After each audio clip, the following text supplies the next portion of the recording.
This Torah class is brought to you by TorahAnytime.com. This is our first stop here in the cemetery in Amsterdam, and it's really a great privilege to be at the grave, at the Kever, of one of the all-time great personalities in the Jewish people.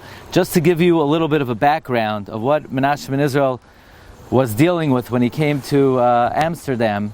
First of all, Menashe ben Israel came from, we don't like to use the word, but from a Marano family. His family is from either Madeira or from Lisbon, and they were crypto-Jews, and they were accused of Judaizing by the Inquisition, and his father escapes just in a split-second timing from being burnt at the Auto da Fe, and he comes to Amsterdam. You have to understand, the Jews in Amsterdam at the time had been indoctrinated with Christian theology for a very long time. And many of the works that Menashe ben Israel wrote were to address the corrupted Christian views that Jews had maintained and held on to very strongly. So Menashe ben Israel wrote a sefer called Nishmas Chaim. Actually, there was a Rav in Kew Garden Hills who republished it, Rabbi Shmaryo Shulman. Nishmas Chaim was a book proving the immortality of the Jewish soul. Menashe ben Israel wrote a book, Mikveh Yisrael, or in Spanish, Esperanza de Israel, which expressed the yearning for the coming of Mashiach. All of these works were translated into a number of languages, into Latin, into Portuguese, into English. Menashe ben Israel believed that the American Indians were the Aseres Hashvatim. He writes that the American Indians were the 10 tribes. By the way, Menashe ben Israel also writes something very interesting. He says that when Mashiach comes, American Jews will return to Eretz Yisrael with their money. With their money, he says.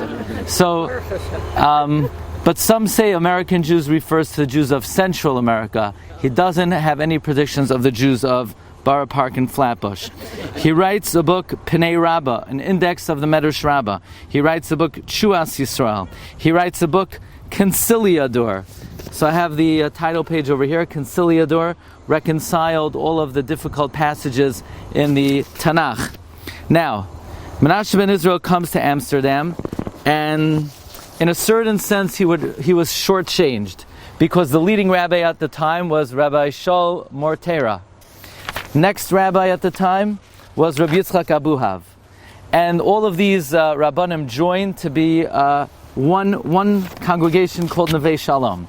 Now, if you have one congregation and 3 salaries, it does not leave a lot of money for the assistant rabbi, which was the position that was offered to Menashe ben Israel. So he figures he can't support himself.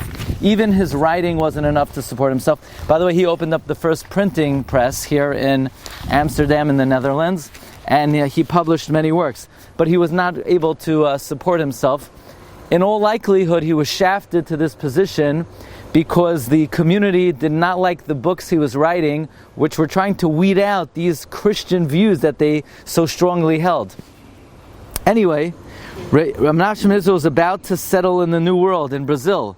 Just as he's about to settle in Brazil, Yitzchak Abuhav is offered the rabbinate in Brazil, which frees up the assistant rabbi job here in Amsterdam, which was given to Menashe ben Israel. Now, he believed very strongly that in order for Mashiach to come, Jews need to be exiled to all 4 corners of the world, to all the extremities of the world. The furthest extremity Menashe ben Israel believed that was possible was England. And therefore he held that until the Jews are readmitted to England, the Mashiach could not come.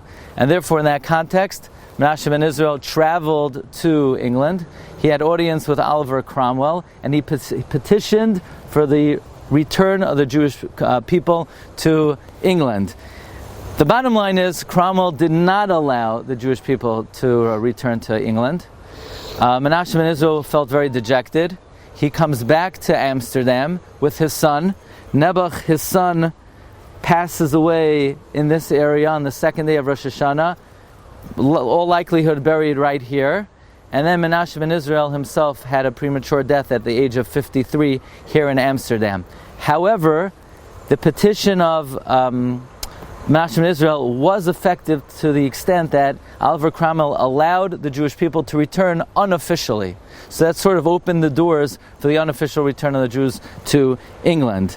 Now, Menashe in Israel was a great philosopher, he was a great Talmudist, and he believed very strongly in the Zohar HaKadosh, which was not common in those times.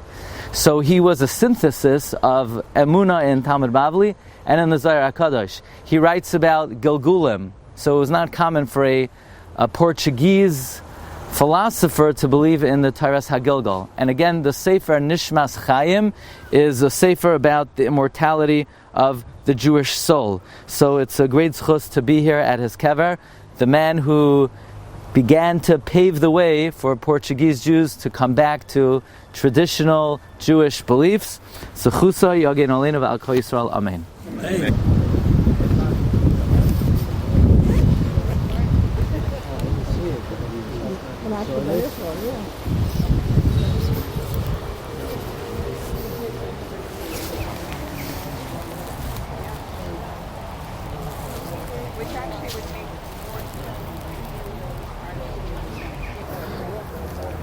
It's not in English.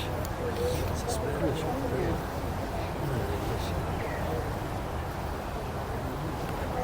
You've just experienced another Torah class brought to you by TorahAnytime.com.